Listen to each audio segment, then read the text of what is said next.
सभी को मेरा नमस्कार। मेरा नाम नीलेश चौधरी और आज मैं बैठा हूँ पंकज सर के साथ।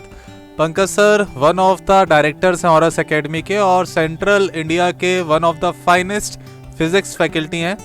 और सर ने पास्ट 11 इयर्स में बहुत सारे बच्चों को आईआईटी तक पहुंचाया है और इनकी मेंटरशिप में बहुत बच्चों ने बहुत अच्छा परफॉर्म किया है। कई बच्चे आईआईटी गए हैं, कई बच्चे एनआईटी गए हैं। सर अपने आप में बहुत बढ़िया मोटिवेशनल स्पीकर हैं और इनके सजेशंस जो हैं वो बच्चों के हमेशा बहुत काम आते आए हैं। अभी जो टाइम चल रहा है बच्चों के लिए बहुत ही ट्रिकी टाइम है, क्योंकि अब इनका आईआईटी जेईई मेन का पेपर थोड़ा सा पास आ चुका है और सेम टाइम पर बच्चों को प्री बोर्ड्स में भी अपीयर करना है, उनको बहुत सारा रिवीजन करना है, बहुत सारे पेपर्स देने हैं। तो इस टाइम पर बच्चा बहुत पजल्ड रहता है, उसको बिल्कुल समझ में नहीं आ पाता है कि वो किस तरह से अपना रिवीजन प्लान करे, जो स्ट्रेस है उसको किस तरह से मैनेज करे, किस तरह से वो अपने फुल टेस्ट जो भी उनके होने वाले हैं उसके साथ अपना रिवीजन शेड्यूल करें। तो इन सारी चीज़ों पर बात करने के लिए पंकज सर से बेटर ऑप्शन हमारे पास कोई भी नहीं हो सकता है।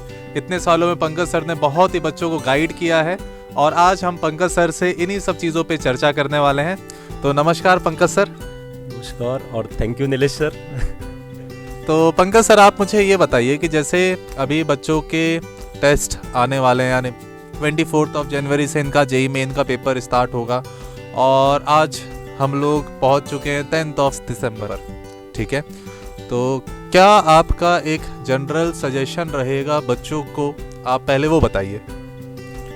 जनरल सजेशन तो यही है कि अभी आपने जो भी पढ़ लिया है उस पर आप कॉन्फिडेंट रहिए, है ना। जो कुछ भी आपने सीखा है उसको अच्छे से रिवाइज़ कीजिए, अपने टीचर्स के साथ कनेक्ट हो जाओ। और इस समय सबसे इम्पॉर्टेंट बात है, क्योंकि कई बच्चे परेशान भी होने लगते हैं, ऐसा लगता है कि 11th का भूल गए हैं या जो टॉपिक आपने 6-7 महीने पहले पढ़े होंगे ऐसा लगता है कि यार ये सब भूल रहे हैं, बट ऐसा एक्चुअली में होता नहीं है। अगर आपने ढंग से पढ़ाई की है या अगर आप पेशेंस के साथ प्रॉपर किसी सही गाइडेंस में पढ़ोगे तो सारी चीज़ें आराम से कवर हो जाती है। दूसरा, ये इश्यू हर बच्चा फेस करता है, तो ये किसी एक बच्चे के लिए यूनिक चीज़ नहीं है। Thank you sir. मुझे और जैसे चीज़ें जाननी है आपसे। कई बच्चों को ये डाउट रहता है माइंड में कि सर हम अभी टेस्ट अपीयर करें या अभी हम रिवीजन करें, हमारा रिवीजन कंप्लीट नहीं हुआ है। तो आपके अकॉर्डिंग अभी इनिशियल डेज में क्या ज़्यादा इम्पॉर्टेंट है, पेपर्स में अपीयर करना इनके लिए ज़्यादा इम्पॉर्टेंट है या अपना कोर्स कंप्लीट करना, रिवीजन करना ज़्यादा इम्पॉर्टेंट है? दोनों ही इम्पॉर्टेंट है, बट मेरे हिसाब से पेपर से पहले बच्चे को रिवीजन पे ज़्यादा फोकस करना चाहिए। मैं पर्सनली मानता हूँ कि रिवीजन सबसे इम्पॉर्टेंट पार्ट है पूरी प्रिपरेशन का। बट हाँ, क्योंकि जब तक आप सफिशेंटली मतलब एक अच्छे नंबर पे पेपर्स नहीं प्रैक्टिस करोगे तब तक आपकी सिली मिस्टेक्स होती रहती हैं, कॉन्फिडेंस नहीं आ पाता है, पूरा सिलेबस पे कमांड नहीं आ पाती है। तो मैं तो ये सजेस्ट करूँगा कि आप अपना रिवीजन भी कीजिए। अगर आपको बहुत सारी चीज़ें रिवाइज करनी है तो जो नंबर ऑफ़ पेपर्स आप अटेम्प्ट कर रहे हैं उसको थोड़ा सा रिड्यूस कर सकते हैं, बट हाँ पेपर देने भी साथ साथ ज़रूरी है। ठीक है, तो जितना मैं समझ पा रहा हूँ कि बच्चों को आप ऐसा बोलना चाह रहे हैं कि फ़िलहाल रिवीजन पर फोकस ज़्यादा रहेगा और समय के साथ वो पेपर्स भी अपना प्रैक्टिस करते रहे। ठीक है, इनिशियली कुछ पेपर्स हो स्किप कर सकते हैं पर रिवीजन फ़िलहाल ज़्यादा इम्पॉर्टेंट है। अच्छा सर, मुझे कुछ चीज़ें और जाननी थी। जैसे बच्चे ये भी कंफ्यूज रहते हैं कि रिवीजन कैसे प्लान आउट करें, किन चैप्टर्स को पहले रिवाइज़ करें, किन चैप्टर्स को बाद में रिवाइज़ करें, तो इस बारे में आपका क्या सजेशन है? अभी जैसे लगभग 1.5 महीने बचा है जेईई मेन में, तो अभी बच्चों के पास टाइम है अभी, क्योंकि जेईई मेन में सबसे इम्पॉर्टेंट है कि आपका सिलेबस कंप्लीट होना चाहिए या एटलीस्ट 80% 90% आपको तीनों ही सब्जेक्ट में सिलेबस को कवर करना चाहिए। अगर हम ट्रेंड भी देखें पिछले 3-4 साल में तो जेईई मेन में क्वेश्चंस बहुत बेसिक लेवल, एलिमेंट्री लेवल के क्वेश्चंस आते हैं। अगर आपको थ्योरी क्लियर है तो यूजुअली आपसे वो क्वेश्चंस बन जाएंगे। तो अभी मेरे हिसाब से अगर आपका जो पोर्शन छूट रखे हैं या जिन पे आपको कॉन्फिडेंस नहीं है उनको रिवाइज कीजिए, और जो टॉपिक आपके स्ट्रॉन्ग है वो तो जब आप पेपर देते जाओगे तो ऑटोमेटिकली वो रिवाइज भी हो जाते हैं। प्लस आपको अगर किसी टॉपिक पे कॉन्फिडेंस है तो आप बहुत कम टाइम में उसको वापस से उसमें कॉन्फिडेंट फील करने लगे। ठीक है सर। आपने रिवीजन की बात करी कि पहले थोड़ा सा जिन टॉपिक में अपन वीक हैं पहले उनको रिवाइज कर लें, तो इनको रिवाइज करने का क्या तरीका होना चाहिए? जैसे मान लीजिए मेरा एक चैप्टर है, एक्स चैप्टर, और मेरा वीक है, तो मैं कहाँ से क्वेश्चंस प्रैक्टिस करूँ, कितने क्वेश्चंस प्रैक्टिस करूँ, इस बारे में आप क्या सजेस्ट करना चाहेंगे बच्चों को? जहाँ तक जेई मेन की बात है तो मेरे हिसाब से बच्चे को जो भी जहाँ भी उसने पढ़ा है सबसे पहले अपने जो नोट्स हैं उस पर फुल कमांड कर लेनी चाहिए, क्योंकि क्लास नोट्स में ही हम लोग जो क्वेश्चंस करवा देते हैं, अगर बच्चे ने उन सारी बातों को समझ लिया है तो जेई मेन में मोस्ट प्रॉब्ली उसका क्वेश्चन छूटेगा नहीं। और अभी प्रैक्टिस करने के लिए मेरे हिसाब से आपको 4-5 साल के अगर आप PYQ कर लेते हैं उस पर्टिकुलर टॉपिक पे, वो सफिशिएंट है। अगर आपने NCERT एक बार पूरी पढ़ ली है और नोट्स में आपको जितनी बातें बताई गई है वो आपने सारी समझ ली है, तो आप अगर 4-5 साल की PYQ भी कर लोगे तो मोर देन एनफ है। ठीक है सर, आपने अभी बोला है कि 4-5 साल के PYQs करने पर, जैसे कई चैप्टर्स में एक्चुअल में पिछले 4-5 ईयर्स में बहुत सारे क्वेश्चंस आए हैं, यानी कई चैप्टर्स में ऐसा भी देखने को मिल रहा है कि 120, 130 या 150 क्वेश्चंस भी हैं। तो कितने क्वेश्चंस करने चाहिए? मान लीजिए किसी चैप्टर में 150 क्वेश्चंस हैं, अब हो सकता है कि किसी स्टूडेंट को 150 क्वेश्चंस करने में 1 दिन या 2 दिन का टाइम निकल जाए और उसको बहुत सारा अपना सिलेबस कवर करना है, तो टाइम भी कम है हमारे पास।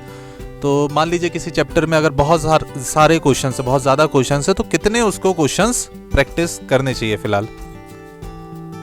अच्छा, इसको इस तरह से बोलता हूँ मैं कि जैसे पूरे चैप्टर्स को बच्चा जब रिवाइज करेगा ना, तो आप कंसेप्ट वाइज ब्रेक कर लो कि इस चैप्टर में मेनली क्या क्या कंसेप्ट्स हैं। हर कंसेप्ट पे आपने अगर 4-5 क्वेश्चन कर लिए क्लास नोट्स के अलावा, तो जेई मेन के लिए अगर आप कॉन्फिडेंटली प्रिपेयर करो और स्मार्टली काम करो तो ये सफिशिएंट है। ठीक है सर, एक और चीज़, कई बच्चे इस टाइम तक बहुत ही ज़्यादा डीमोटिवेट हो चुके रहते हैं। कहीं ना कहीं वो ऐसा मान लेते हैं कि हम लोग शायद उतना अच्छा नहीं कर पाएंगे, तो किस तरह से बच्चा अपना मोटिवेशन लेवल हाई रख सकता है, इस बारे में आप क्या बोलेंगे? मोटिवेशन हाई रखने का तो देखिए ऑब्वियस सी बात है, अगर रेस में बने रहना है तो आपको इन चीज़ों को ओवरकम करना ही पड़ेगा, क्योंकि जो ये प्रेशर किसी एक बच्चे के लिए इंडिविजुअल है ही नहीं। आपने अगर अभी तक नहीं पढ़ा है तो अभी आपने जो बेस्ट कर सकते हैं ये प्रयास तो हर बच्चे को करना चाहिए। हो सकता है कि अभी आप ऐसे ही रेगुलर पढ़ते हुए या मतलब फुल सीरियसनेस के साथ काम ना करो, आधे अधूरे मन से करो, आपके हो सकता है 80-85 परसेंटाइल आए। वहीं पर ये भी पॉसिबल है, मैंने कई बार बच्चों को देखा है कि लास्ट के 1.5-2 महीने अगर आपने 2 साल क्लासेस अटेंड की है तो आप 1.5-2 महीने में आप NIT के लायक काम कर सकते हैं। बस आपको अपने टीचर्स के साथ कनेक्टेड रहना पड़ेगा, आपका फोकस होना चाहिए। जेई मेन एक टफ एग्ज़ाम नहीं है, ये आपकी सिंसियरिटी और आपका डिसिप्लिन का एग्ज़ाम है। बेसिकली आपको एक बार पूरा सिलेबस कवर करना है, और बेस्ट स्ट्रेटेजी तो ये होती है कि इस समय आपके जो टीचर्स हैं या आपके जो भी मेंटर्स हैं, आपके गाइड हैं, आपको उनके साथ लगातार चीज़ें शेयर करनी चाहिए। ठीक है सर, बहुत बढ़िया बात आपने करी है कि लगातार टीचर से कनेक्ट में रहिए।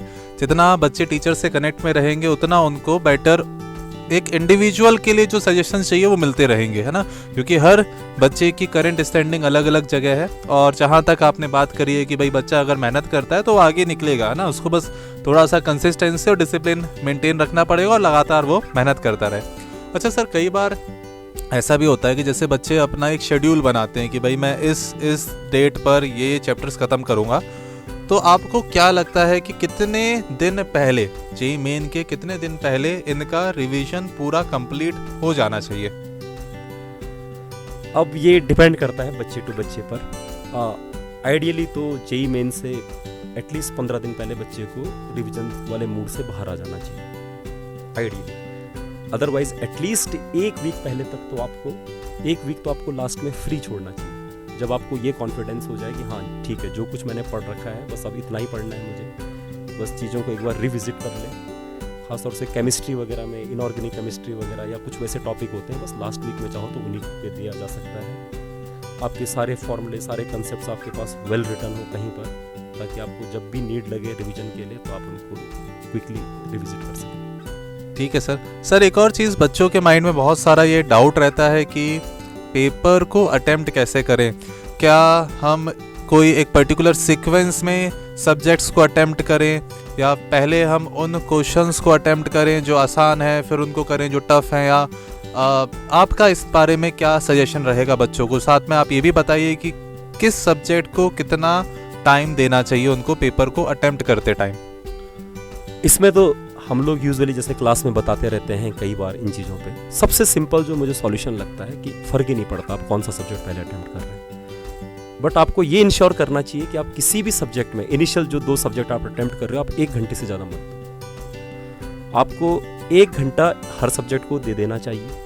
अगर उससे पहले आपने सॉल्व कर लिया तो बहुत अच्छी बात है, अदरवाइज आपको प्रॉपर जो टाइम एलोकेटेड है उस सब्जेक्ट के लिए वो पूरा देना चाहिए, और उसमें जितने मैक्सिमम क्वेश्चन आपके बन सकते हैं वो आपको कर लेने चाहिए। सर जैसे अभी पिछले कुछ सालों में ऐसा देखने को मिला है कि जेईई मेन में जो मैथ्स है वो काफ़ी लेंदी आ रहा है, और कई बच्चों ने मैथ्स जो है फर्स्ट गो में पहले बार मैथ्स को अटेम्प्ट किया, फिर दूसरे सब्जेक्ट को, या कई बच्चों ने दूसरा सब्जेक्ट मैथ्स उठाया।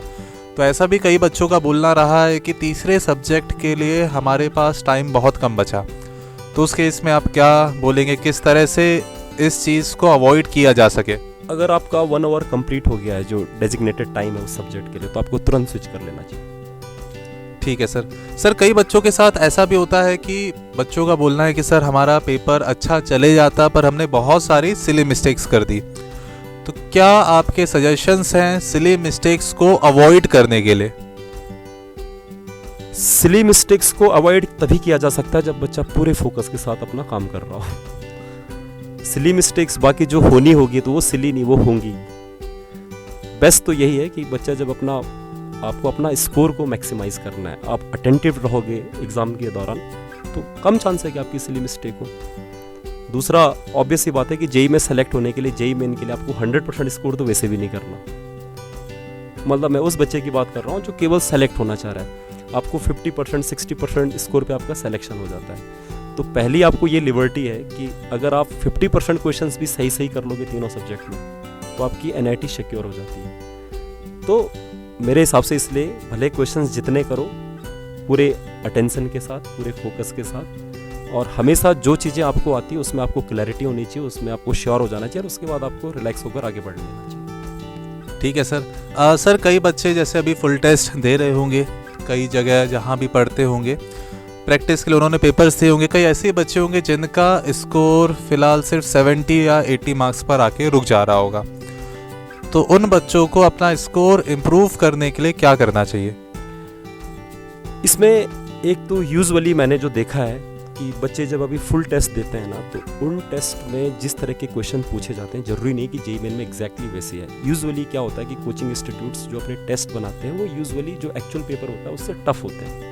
तो आपका एग्जैक्ट कंपैरिजन तो आपको इसके साथ उसको करना नहीं चाहिए। मोरओवर अगर आपके मार्क्स अभी 70-80 आ रहे हैं तो मतलब आपका अभी बहुत सारा पोर्शन छूट रखा है।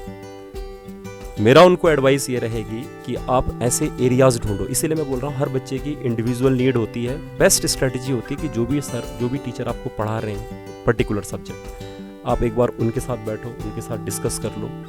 जो पोर्शन आपके अभी कवर हो सकते हैं 1-1.5 महीने के अंदर पहले उन पे फोकस करो। जेईई मैं फिर से रिपीट करना चाहूँगा, जेईई मेन के जो क्वेश्चंस होते हैं आज की डेट में बहुत एलिमेंट्री क्वेश्चंस होते हैं। अगर आपके चीज़ें क्लियर हैं, आपको कई क्वेश्चन में तो आपको अगर केवल फॉर्मूला भी पता है तो भी काम हो जाता है। आपको पैटर्न्ड क्वेश्चंस मिलेंगे। ठीक है सर। सर जैसे कुछ अच्छे बच्चे जो रहते हैं जिनका स्कोर अच्छा आ रहा है, कई बच्चे कंटिन्यूसली 200 टच कर रहे हैं या 210 मार्क्स ला रहे हैं, उनके साथ एक प्रॉब्लम ये रहती है कि उनका बोलना ये रहता है कि सर हमारा स्कोर तो अच्छा आ रहा है पर वो यहीं पर आके रुक गया है कि मैं 200 से 210 के बीच में स्कोर कर रहा हूँ और हर पेपर में इतना ही स्कोर कर रहा हूँ, पर मैं इस स्कोर को और इंक्रीज़ करना चाहता हूँ। तो वो बच्चे अपना स्कोर किस तरह से इंक्रीज़ कर सकते हैं? अब इसमें 2-3 पॉसिबिलिटी, या तो हो सकता है कि उस बच्चे ने अभी तक कंप्लीट सिलेबस नहीं किया है, कुछ पोर्शन हो सकता है उसके छूट रखे हो, तो उन पोर्शंस पे वो क्वेश्चंस हो सकता है अटेम्प्ट ही ना लेता हो। अगर इस समय कोई बच्चा 200+ स्कोर लाता है, पहली प्रायोरिटी पे उसको सिलेबस अपना 100% कंप्लीट कर लेना चाहिए। अगर कोई बच्चा इस समय 200 मार्क्स ला रहा है और ख़ासतौर से कोचिंग्स वाले जो पेपर्स लेते हैं उनमें, इसका मतलब उसका problem solving skill JEE main के लिए जो रिक्वायर्ड है वो डेवलप हो चुका है। बस अगर वो सारे कंसेप्ट्स जो भी सिलेबस है उसको कंप्लीट कर लेगा तो डेफिनेटली उसके 30-40 मार्क्स आराम से बढ़ जाएंगे। ठीक है सर, बहुत अच्छी बात करी आपने कि जो अपना सिलेबस जो इनकम्प्लीट है रिवीजन के लिए उसको कंप्लीट कर लिया जाए। अब जैसे सर बच्चों की बात करा जाए तो कुछ बच्चों का हाँ स्कोर फिलहाल कम आ रहा होगा, तो उनको तो जेईई मेन पर ही फोकस करना चाहिए। पर कुछ ऐसे बच्चे जिनका स्कोर मान लीजिए बहुत अच्छा आ रहा है, जो कंटिन्यूअसली 180 प्लस स्कोर कर रहे हैं या 200 प्लस स्कोर कर रहे हैं या 240 या 250 प्लस स्कोर कर रहे हैं, तो उनके मन में ऐसा आता है कि क्या हमको अभी भी जेईई मेन पर ही फोकस रखना चाहिए या मैं अभी भी जेईई एडवांस के रिस्पेक्ट में पेपर्स प्रैक्टिस कर सकता हूँ, क्योंकि दोनों ही पेपर्स का लेवल काफ़ी अलग है और दोनों ही पेपर्स का पैटर्न भी काफ़ी अलग है। तो अभी जो अच्छे बच्चे हैं उनको अपना पूरा फोकस जेईई मेन पर ही रखना चाहिए या फिर वो बीच बीच में कुछ जेईई एडवांस्ड के पॉइंट ऑफ व्यू से भी प्रैक्टिस करना चाहिए उनको? अभी तो फोकस जेईई मेन पे ही रखना चाहिए। जेईई एडवांस के लिए एट मैक्स क्या किया जा सकता है कि बीच में वीक में एक आध दिन आप जहाँ भी बच्चा पढ़ रहा हो अपने जो भी मेंटर्स हैं उसके उनकी गाइडेंस में वीक में एक आध आप एडवांस लेवल का पेपर दे सकते हो। और ख़ासतौर से जो बच्चे अगर 240-250 मार्क्स अभी ला रहे हैं पेपर्स में, मैं ये अज्यूम करूँगा कि उनका सिलेबस ऑलरेडी हो चुका है कंप्लीट, उनको पेपर्स के थ्रू ही रिवाइज करना चाहिए। प्लस जेईई मेन के जब आप अच्छे पेपर की प्रैक्टिस करोगे तो जेईई एडवांस की प्रिपरेशन भी आपकी ऑटोमेटिकली हो रही है। आप जितने ज़्यादा पेपर दोगे आपकी स्पीड, एक्यूरेसी और आपका कॉन्फिडेंस भी बढ़ता है, तो ये डेफिनेटली आपको हेल्प करेगा। और जेईई मेंस के बाद भी, जनवरी के बाद भी जेईई एडवांस से पहले बच्चे को सफिशिएंट टाइम मिलता है, तो उस पीरियड में स्पेसिफिक जेईई एडवांस को लेकर बच्चा प्रिपेयर कर सकता है। अभी मेन फोकस जेईई मेन पे ही रहना चाहिए। ठीक है सर, आपसे सर बहुत सारे सजेशंस और बहुत सारे वैल्यूएबल टिप्स हमको मिले हैं, बच्चों को भी बहुत डेफिनेटली इन सारे टिप्स से बहुत बेनिफिट होने वाला है। एक लास्ट मैसेज आप अपने स्टूडेंट्स को या जो भी स्टूडेंट इस वीडियो को देख रहे हैं उसको क्या देना चाहेंगे? मेरी जैसे आपको तो मैं ना बहुत लंबे समय से हम एक दूसरे के परिचित हैं। नीलेश सर ने जिस तरह से प्रिपरेशन की थी, क्योंकि आपके साथ मैंने पर्सनली कई बार चीज़ें डिस्कस की थी, मैं तो अपने कोचिंग के सभी बच्चों को तो ये सजेस्ट करूँगा कि एक बार आपको नीलेश सर से मिलके टाइम निकाल कर उनसे ये ज़रूर पूछ लेना चाहिए कि सर आपने कैसे चीज़ों को रिवाइज किया। बहुत धन्यवाद सर आपकी इस बात के लिए। ठीक है, तो आज ये डिस्कशन बहुत ही ज़्यादा वैल्यूएबल, बहुत ही ज़्यादा इसमें हमको कई सारी चीज़ें पता चली हैं, बहुत ही इम्पॉर्टेंट सजेशंस हमको मिले हैं। तो आज के लिए इतना ही, आपसे फिर मुलाकात करते हैं किसी और दिन किसी और टॉपिक पे एक बढ़िया से वीडियो के साथ। Thank you.